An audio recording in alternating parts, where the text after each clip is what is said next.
皆さんこんにちは。今回は、元世界王者クリス・アルジェリ氏とCompuBox関係者のダン・カノビオ氏が、自身の YouTube チャンネルで語った井上尚弥 vs ラモン・カルデナス戦の部分を翻訳してお届けします。それでは、早速見ていきましょう。Chris is coming to us from Las Vegas off the heels of the fight card of the weekend, which saw Naoya, Inoue, and Ramon Cardenas fight in a potential fight of the year. Inoue hits the canvas in round 2. He comes back. He storms back. He wins the fight via stoppage. His 11th straight stoppage in a title fight. Ah, man, that was the good stuff on Sunday night. That was the good stuff, Chris. Are you still riding high in Vegas, or is Vegas broken you? No, I'm. Listen, Vegas is a 72-hour city. I have overstayed my welcome. What hour are you on? I'm just past the 72-hour mark. Oh. I spent 3 nights here.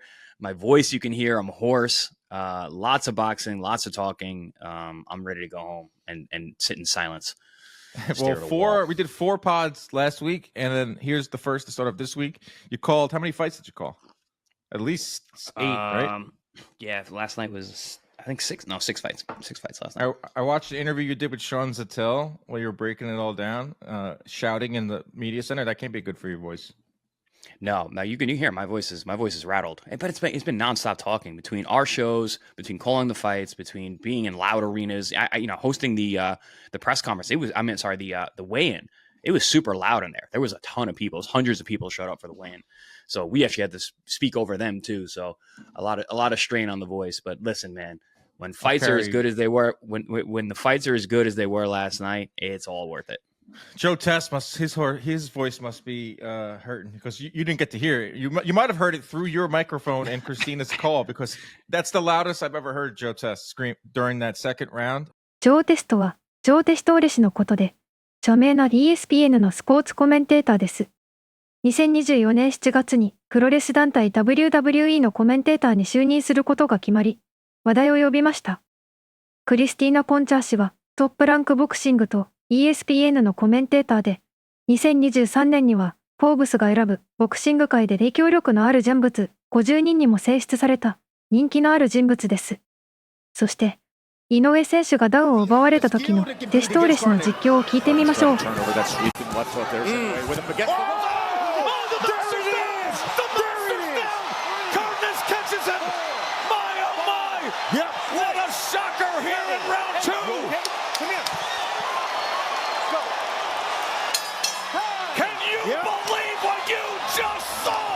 Yep.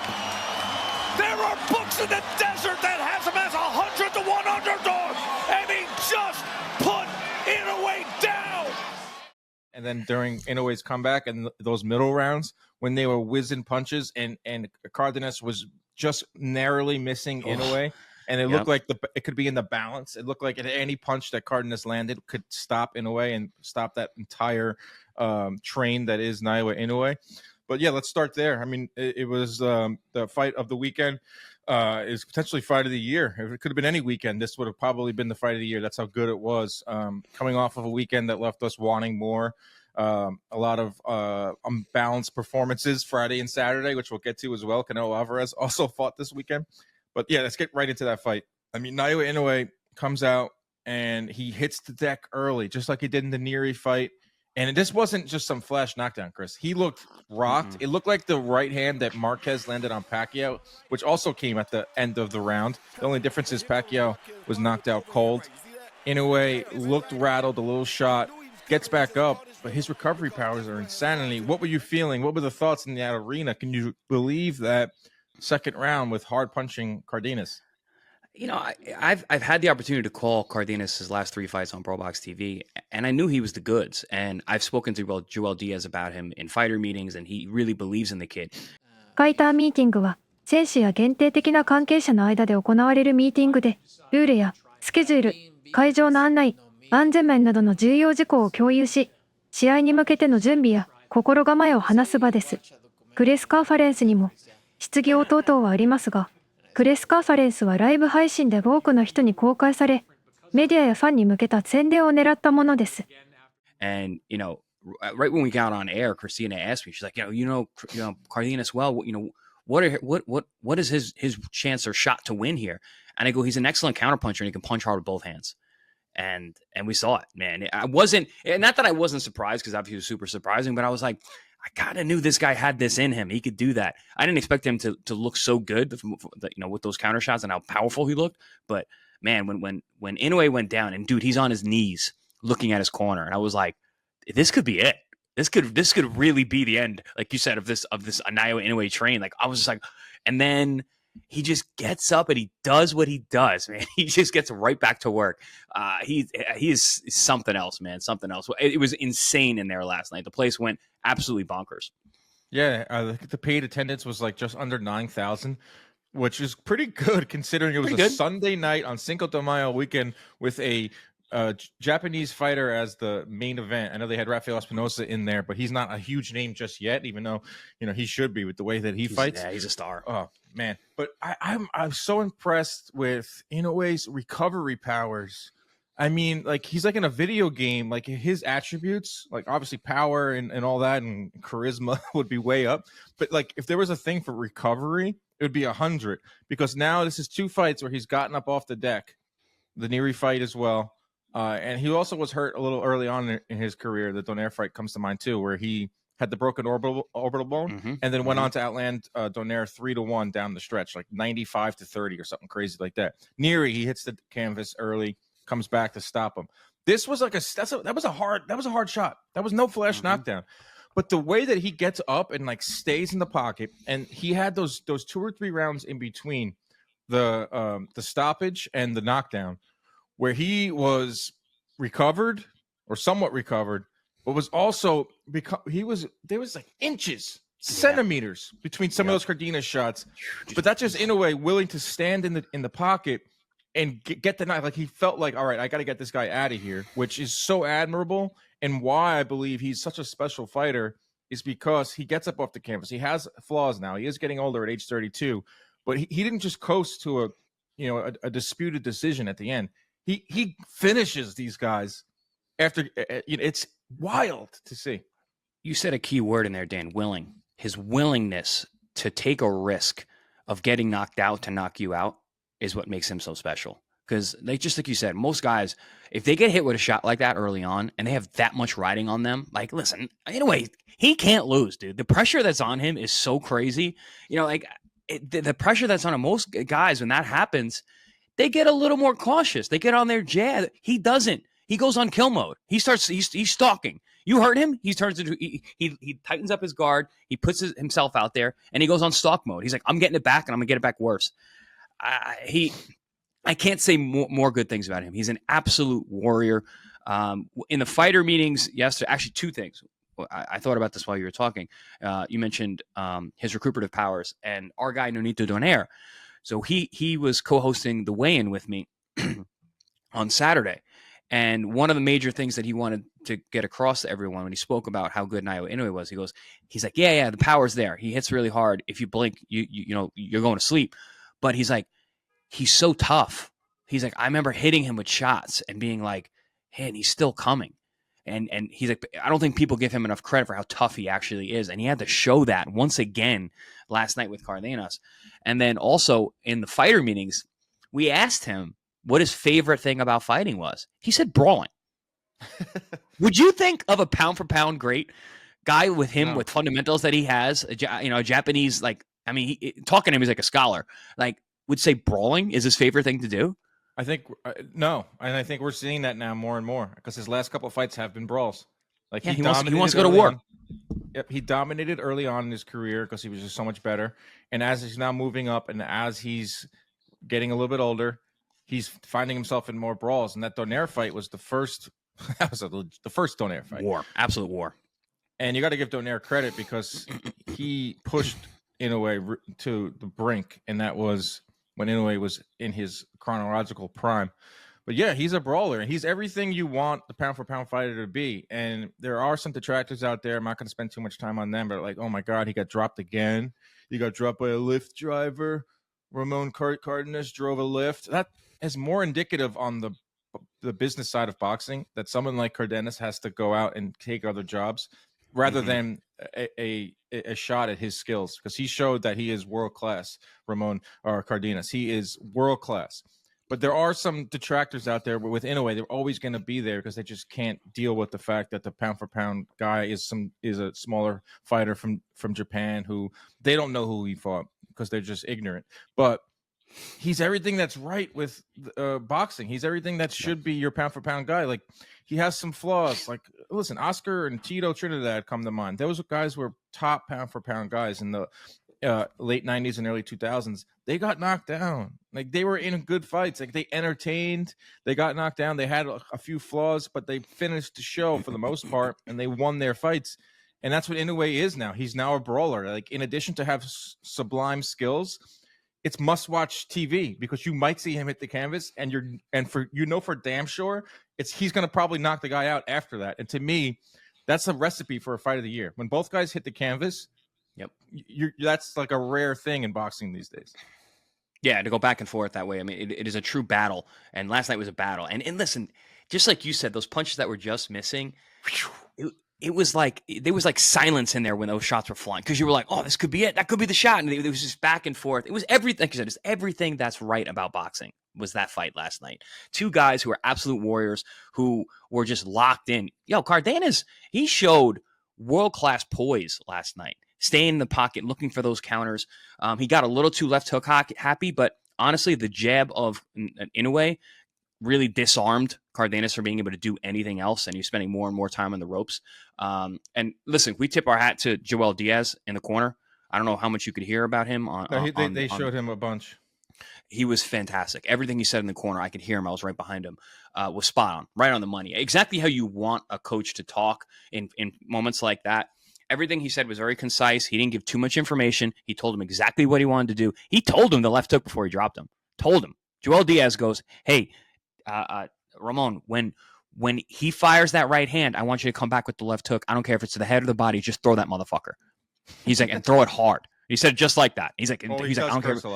He said, I don't care if you throw it to the head or the body. Just throw that motherfucker and throw it hard. And I was like, and end of the round, bing, something goes down. I was like, he literally just said that. I mean, that's good coaching. And then later, as the rounds are going on, and Cardenas was starting to wilt a little bit, you could see the fight getting beaten out of him. The rattling shots from Inoue were adding up. Right before the last round stoppage, Joel says, he goes, hey man, I'm going to stop this soon. You're getting hit too much. It's too much damage. Yeah. I need you to show me more. I need you to come forward. He's like, when you're coming forward, you're going to win this fight. But it's one thing. The power was too much. I mean, in a way, the jab was too much. The power. Well, do you think it was an early stoppage? There was some debate about that. I think it was borderline. I think Thomas Taylor is one of the best refs. He's probably the best ref in all of boxing. I don't think it was an early stoppage. I think it was right on time. I think Cardenas would have been taken absolute punishment. He wasn't exactly punching back. I know a lot of those shots weren't flush. I'm fine with it. It was borderline.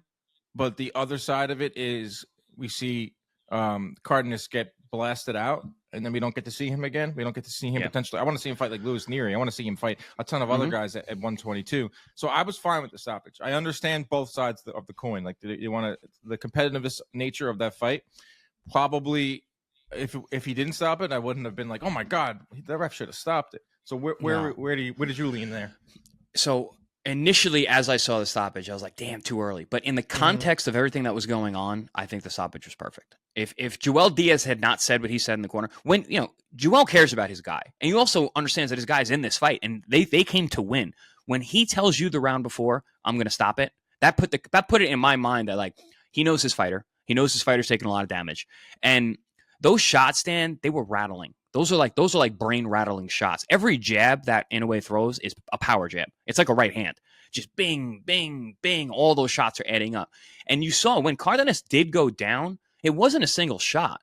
It was an accumulation of those bone rattling, teeth rattling shots. Those do damage and long-term damage.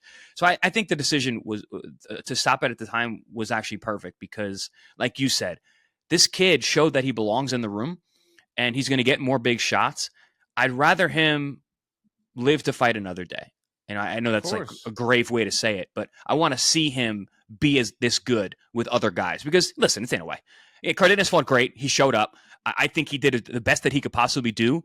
but he was just fighting Naoya Inoue. The guy is just otherworldly. He's a generational talent. So I want to see Cardenas, that version of Cardenas. I want to see him with those other guys. It's exactly like you said. Well, a great example of what the other side of the coin is Edward Vasquez in the fight beforehand. I thought that should have been stopped a lot earlier. I thought his corner should have stepped in. Nothing worse than a brave corner. Nothing worse than when your corner is just too brave, because these guys are warriors. They're never going to throw in the towel themselves. The corner is supposed to throw in the towel. But yeah, as for Ramon Cardenas, good. I mean, this guy couldn't have been more happy for him. Seems like a great dude. Oh, he's fantastic. He's such a good kid. Fought his way up the right way. You can respect how he got to this level. And then on the biggest stage, after the weekend we had, he said, I'm going to throw down with the greatest in the world right now, and I'm going to give it my all. And the thing with when you're fighting Inoue is you're on borrowed time. Like, he drops him. He drops him early, and then he had maybe 2 or 3 more rounds where, all right, if I don't get this guy out of here, I'm eventually going to get it. And that's got to be a crazy feeling as a fighter, just like knowing that this freak in front of me is just like recovering, and just like, that some power shots are going to be whizzing by. And he was on borrowed time, and he just ran out of time. I felt that's how I felt watching. It's like, it's only a matter of time before Inoue pins him against the ropes or lands something of note and slows this guy down.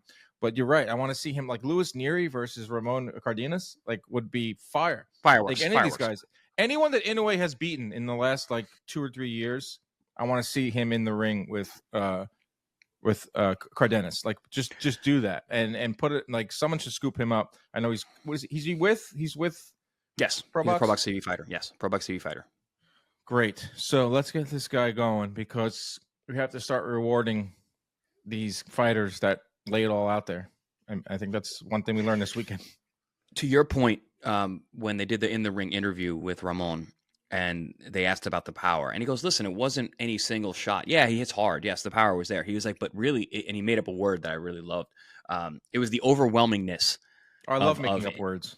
I know you do. This is a good one. We're going to add this one to the lexicon.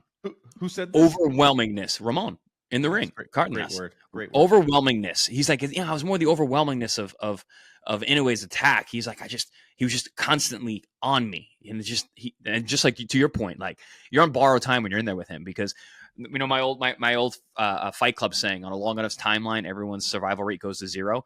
That's how it is dealing with a guy like Inoue. Because listen, 12 rounds is a long time.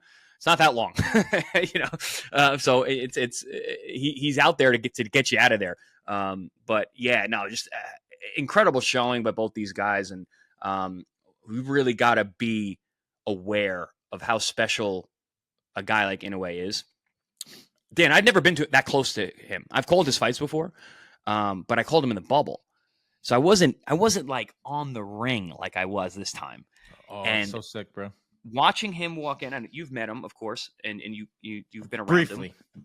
Yeah, but like, it doesn't matter. What I'm talking about. He has aura. That's exactly my point. I'm talking about the aura that this man has. When he was walking to the ring, there was a palpable energy shift in the room. It was like, whoa, this guy's here. And he's like a really small guy, dude. Like, I took a picture with him. I couldn't believe, like, he's a really small guy, but his power, his aura is just like, it's weird. It's a weird feeling to be around a guy like that. He is a legit rock star and a super athlete.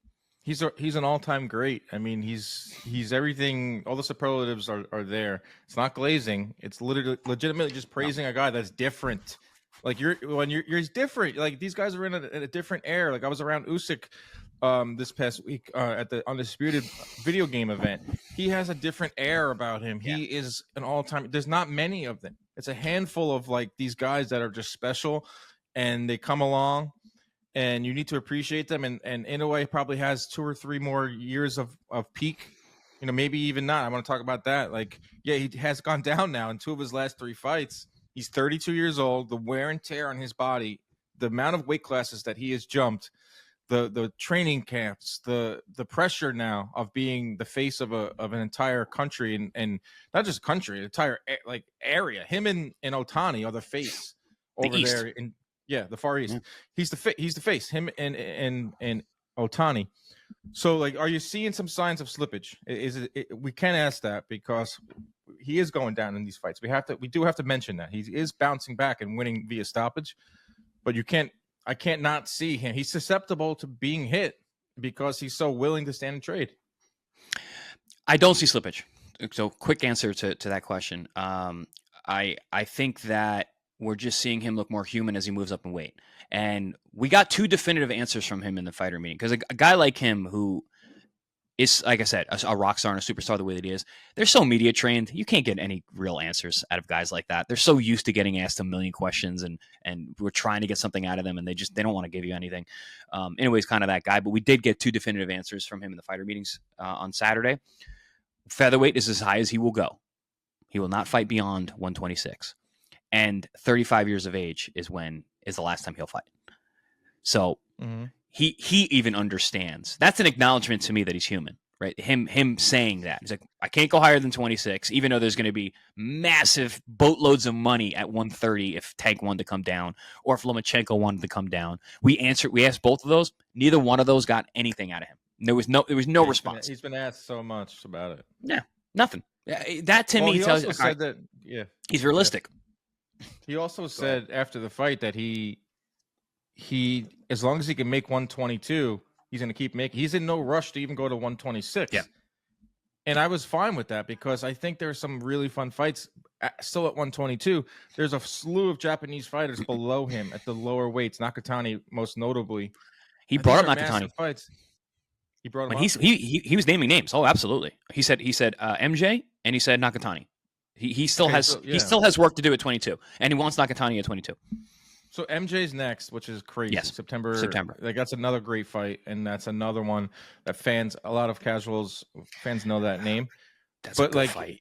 He's not in a rush to go to 126 because even 126, I feel like those guys can crack. And I mean, look at Espinoza. Look at all those guys can punch. And now I think he's gonna have trouble at 26. So do I. Like I could see him losing. Like I last night I thought I was gonna see in the second round. I was like, all right, if he's legit hurt, or he looked hurt for the 8 seconds he was on the canvas, and I was like, this is the beginning of the end, or this is the beginning of like we're watching his high point right here. Yeah, he's over the quote unquote hill. Right. If he would have lost that fight, obviously, or if he would have skated to a decision or a disputed decision, and he didn't come and knock him out. But yeah, 122, you have Akhmadaliev, and technically that's like pretty much the last guy at 122 that he hasn't beat, and like the fans are clamoring for. But if he's not in a rush to go up to 126 and he doesn't take the crazy Saudi money that's probably awaiting him at 126, there are a bunch of names, Japanese fighters at 122 and below. Nakatani's the big one. That's the Super Bowl. Yeah. That would be massive fights. Like I appreciate him coming over here to the States. But 8,000 is not enough in terms of to watch this guy. Over in Japan, we're looking at a Canelo type guy. We're looking at a Joshua type guy. So he's leaving tons of money, and he can just stay over there and fight these Japanese fighters and have fighters come to him.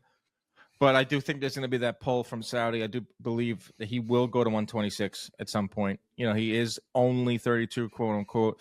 So he has time still to fight at 122. And then I can maybe see maybe in a year, 18 months. Like they're talking about December. They're talking about this. We always talk about these big time fighters that have their careers planned schedules. Like Canelo has this planned out with Crawford and some of these other guys. Like same thing with Inoue. Like we got Akhmadaliev in September, and the plan was for him to fight again in December at featherweight in Saudi Arabia, potentially against Nick Ball. That's crazy. That's a lot. That's a lot for a guy that's has a lot of wear and tear. So I don't know, man. Maybe he stays at 122 now, and I think fans should be okay with that, but they won't. They'll be upset with that. You made me think of something he said in the fighter meetings because he did mention money. So you mentioned the potential for Saudi money and dragging him up to 126 even before he wants to go. He did speak about money and things about where he can fight, because there's a lot of questions about why you're fighting in the States. He doesn't need to. We spoke about that, but he was excited about fighting in T-Mobile. He thought that name was something that was important to him. Being introduced to the U.S. fans seemed to be important to him, but also he said that he brought his chef because he had. このシェフというのは、井上選手の行きつけの焼肉屋のオーナーのようです。この方とは3年前に契約し、井上選手の栄養士と相談し、料理を提供しているそうです。Problems with the food last time, that he wanted to test out his chef and training for when they're on the road for Saudi. So obviously that's something that's out there. And he said, not fight in Saudi Arabia. He's going to no, fight but he in also Saudi said, Arabia. he said, listen, if you're going to pay me double, triple, 10 times the amount of money, of course I'm going to go anywhere. You know, he didn't say specifically Saudi, but like, of course I'm going to do anything. Money does matter. Yeah, money does matter, especially at 32 years of age. You're looking at 3 years left on his career. And for a guy like him, which what you were saying, Dan, when you got those guys who get to a certain level where they're scheduled, that's when you become a business. And I'm going to move backwards in time now. Crawford actually never was that guy. He still had to scramble even at the end of his career. But the scheduling of these guys' records of careers, the Canelo Alvarez's, the Floyd Mayweather's, the Oscar De La Hoya's, when you knew every May and September Floyd Mayweather was fighting, you know, every May and September Canelo Alvarez is fighting, and Inoue is such a G. He fights 3, sometimes 4 times a year on a breakneck schedule, and he's fighting dogs. He's a business. He is an economy in and of itself. So it's crazy to think that he could be even making more money with the opportunities that are out there. But I don't know, man. We gotta cherish what's left of this man's career because we are coming down. You know, he mentioned 35. He's not going to fight after 35. That's only a couple years away.